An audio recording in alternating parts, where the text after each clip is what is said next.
വിദേഹത്തിനെ പ്രതിരോധിക്കുക, നിർമ്മാർജ്ജനം ചെയ്യുക, സുന്നത്ത് ജമാഅത്ത് സജീവമാക്കുക എന്ന ലക്ഷ്യത്തോടു കൂടെയാണ് സമസ്ത കേരള ജംഇയ്യത്തുൽ ഉലമ എന്ന് പറയുന്ന മഹത്തായ പ്രസ്ഥാനം 1926 ഔലിയാക്കൾ പ്രമുഖനായ വരക്കൽ മുല്ലക്കോറ്റങ്ങൾ തുടങ്ങി വന്ന് അന്ന് തൊട്ട് ഇന്ന് വരെ ആ ദൗത്യം നിർവഹിച്ചു കൊണ്ടിരിക്കുന്നത് എക്കാലത്തും മഹത്തായ ഉലമാക്കളാണ്. സമസ്ത കേരള ജംഇയ്യത്തുൽ ഉലമയുടെ നേതാക്കളാണ്. അതിൽ 1989 ശേഷം അതിനു വേണ്ടി വിദേഹത്തിനെ പൂർണ്ണമായും നിർമ്മാർജ്ജനം ചെയ്യുന്നതിനും സുന്നത്ത് ജമാഅത്തിനെ ശക്തിപ്പെടുത്തുന്നതിനും മഹാനായ താജുൽ ഉലമ, മഹാനായ സുൽത്താനുൽ ഉലമ, നൂറുൽ ഉലമ നേതൃത്വം. താജുൽ ഉലമ വഫാത്തായി, നൂറുൽ ഉലമ വഫാത്തായി. അവരെ ദറജ ഉയർത്തി കൊടുക്കണേ അല്ലാഹ്.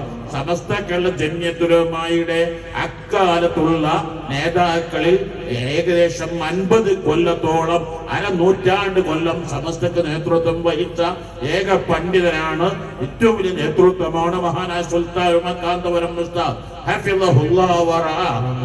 നീ ശിഫയാക്കണേ അല്ലാഹ്, നീ ശിഫയാക്കണേ അല്ലാഹ്. പൂർണ്ണാരോഗ്യമുള്ള ദീർഘായുസ്സ് നൽകി ആ തണൽ ദീർഘകാലം ഞങ്ങൾക്ക് ജീവിക്കാൻ നീ തൗഫീഖ് നൽകണേ അല്ലാഹ്. ഇൻഷാ അല്ലാഹ് നാളെ മലപ്പുറത്ത് നടക്കുന്ന ആ ആദർശ സമ്മേളനം 8 പ്രധാനപ്പെട്ട വിഷയങ്ങളാണ് ഗഹനമായി അവിടെ അവതരിപ്പിക്കുന്നത്. അതിൽ ഒന്നുപോലും ഒഴിഞ്ഞു പോകാൻ പാടില്ല. എല്ലാ വിഷയങ്ങളും ശരിക്ക് സശ്രദ്ധം വീക്ഷിക്കണം. അതൊരു സമ്മേളനം കൂടിപ്പിരിയലല്ല ലക്ഷ്യം, മറിച്ച് വളരെ കനപ്പെട്ട 8 വിഷയങ്ങൾ സമയബന്ധിതമായി ഗഹനമായി പഠിച്ച് സമയബന്ധിതമായി അവതരിപ്പിക്കുന്ന സമ്മേളനമാണ്. ഒരു ഐതിഹാസിക സമ്മേളനമാണ്.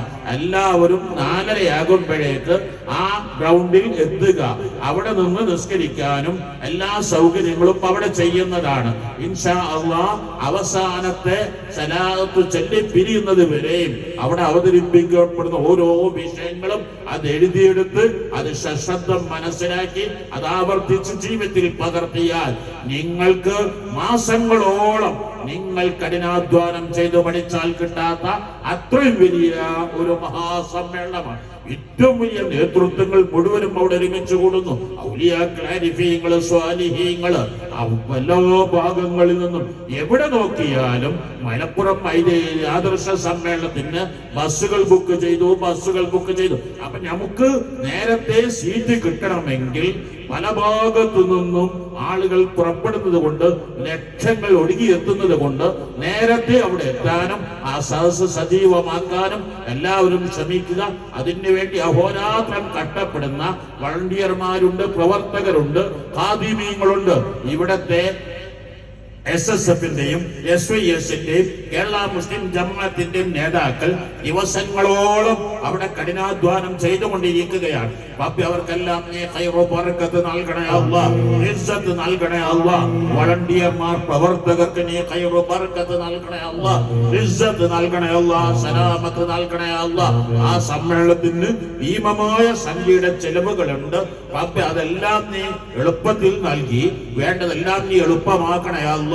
ഇവിടെ കൂടിയ മുഴുവൻ ആളുകളും മഹാനായ വിജ്ഞാനസാഗരം ബഹ്റുൽ അവരുടെ സ്മരണിക വാങ്ങേണ്ടതാണ്. ഇപ്പോൾ നിങ്ങളുടെ കയ്യിൽ കാശില്ലെങ്കിൽ ഇൻഷാ അല്ലാഹ് ഓഫീസിൽ അന്വേഷിച്ചാൽ നിങ്ങൾക്ക് ആ അനുസ്മരണിക കിട്ടുന്നതാണ്.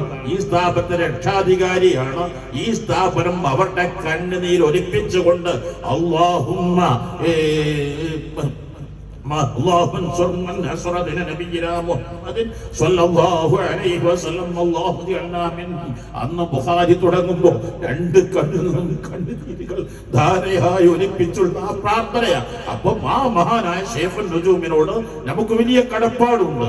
എന്റെ കുട്ടിക്കാലം തൊട്ട് ഞാൻ അവരെ കൊണ്ട് ദുആ ചെയ്യിപ്പിക്കുന്ന എന്റെ കുട്ടിക്കാലം തൊട്ടേ കാണുന്ന വലിയ ഞങ്ങളൊരു കുടുംബത്തിൽ ഒരു കുടുംബാംഗത്തെ പോലെ ജീവിച്ച മഹാനുഭാവനാണ്. ഞങ്ങളുടെ ഉപ്പയുമായി അഭേദ്യമായ ബന്ധമുണ്ടായത്. അപ്പൊ അതുകൊണ്ട് തന്നെ എല്ലാവരും ഇപ്പോൾ ഇൻഷാ അല്ലാഹ് നിങ്ങൾ കയ്യിൽ കാശ് കൊണ്ടുവന്നിട്ടില്ല, മറ്റ് ഏതാണെങ്കിലും നിങ്ങൾക്ക് ഇവിടെ ഓഫീസുമായി ബന്ധപ്പെടാം. ഇല്ലെങ്കിൽ നാളെ ഇൻഷാ അല്ലാഹ് സമ്മേളനത്തിന്റെ പരിസരങ്ങൾ വെച്ച് നിങ്ങൾക്കത് ലഭിക്കും. എല്ലാവരും ഇൻഷാ അല്ലാഹ്